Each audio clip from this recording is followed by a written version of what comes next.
apa?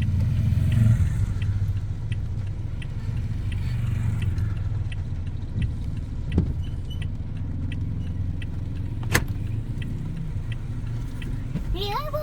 Ya apa? Ya apa?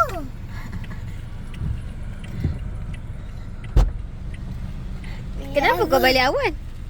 Bukan 5:30 keluar? 5 minit bu. Tak ada pun cikgu cakap. 5 Afan dah keluar belum? Tengok Dora dah tunggu tu. Dah di sana. Kau ambil dia tau, ibu tunggu sini.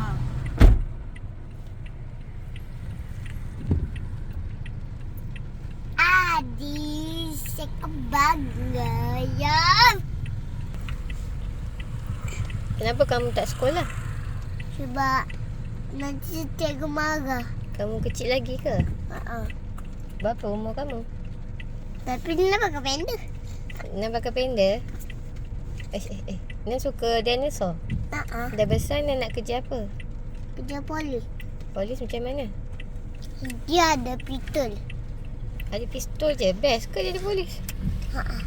Dah lah balik lambat. Tapi nak suka mainan dasar. Orang tidur dia pergi kerja. Orang bangun dia tidur. Tak payahlah jadi polis.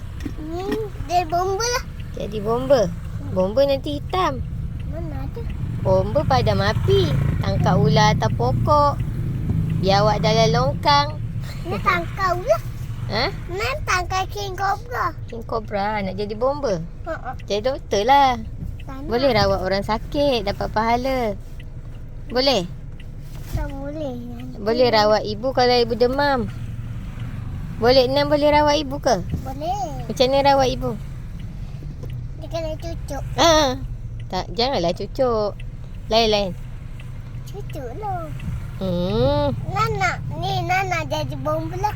Bomba, okey. Nak jadi bomba.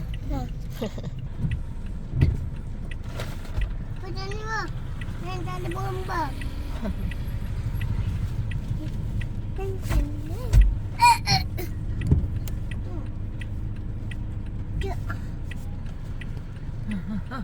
Ni orang dia. Orang dia dah sampai. Orang dah sampai. Hai. Apa kena hujan ke? Memang kena rakam ke?